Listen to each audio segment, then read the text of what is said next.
Ang mga hospitals naman po right now are prepared, especially for mga nasa end of the year, for the firecracker-related injuries. And yun po, pati po yung mga magagamot at mga consultants, they will be 24/7 nakaantabay sa mga hospitals.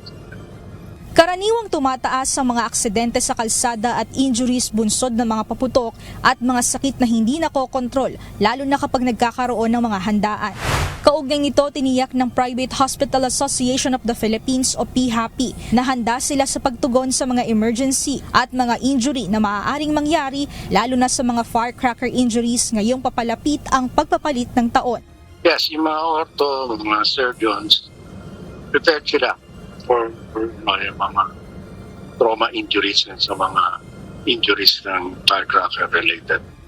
Ang Department of Health, bago pa mag-December 25 ay nag-ikot na sa mga DOH hospital upang siguruhing handa silang tumugon sa emergency lalo na sa January 1. Iniulat naman ng ahensya ang kabuuang datos ng firework-related injuries, road crashes at non-communicable diseases sa monitoring period mula December 21 hanggang 26. Sa firework-related injuries, umabot sa 57 ang kaso, 49% ang pagbaba kumpara sa parehong panahon noong 2024. Pinakamataas ang bilang sa NCR na may kaso na 25 at karamihan ay lalaking 10 hanggang 14 na taong gulang.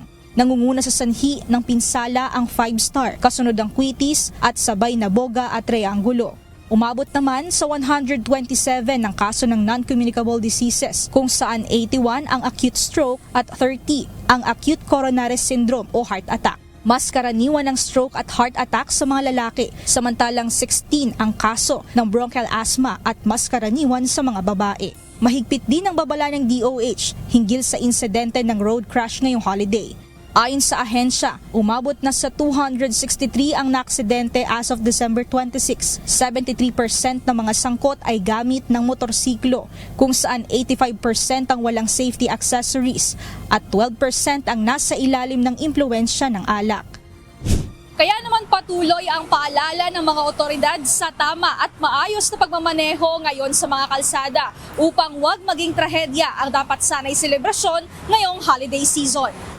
Kaya ang angkas rider na si Angelo Mendoza, tiniyak na bago umalis, nasa maayos na kondisyon, hindi lamang ang kanyang sasakyan, kundi maging ang kanyang sarili, lalo pa at may pamilya pa aniyang naghihintay sa kanya. I-check yung sasakyan, yung preno, yung ilaw, helmet, yan, ganyan. Dapat po lahat standard. Pagka nasa biyahe, hindi dapat laging mainit ang ulo. Dapat po bigayan. Ganun po. Kasi pagka parehas kayo mainit ang ulo, wala pong mangyari, away pa mangyari. Samantala, isa rin sa binabantayan ng ahensya ang mental health issue ngayong holiday celebration. As of December 21 to 26, nakatanggap ng 451 na tawag ang National Center for Mental Health Hotline 1553. Naitala ang peak nito noong December 23 at pinakamadalas na tumatawag ay nasa 18 hanggang 30 years old na kabataan. Karamihan ay babae. Nangunguna sa dahilan ng tawag ang anxiety, depressive symptoms, kasunod ng love at relationship problems at family problems. Tiniyak naman ng kagawaran na nananatiling nakahanda ang serbisyong pangkalusugan at emergency ngayong holiday season. Mia Alonso, UNTV News and Rescue. Diyos ang aming sandigan, serbisyo publiko ang aming pinahahalagahan.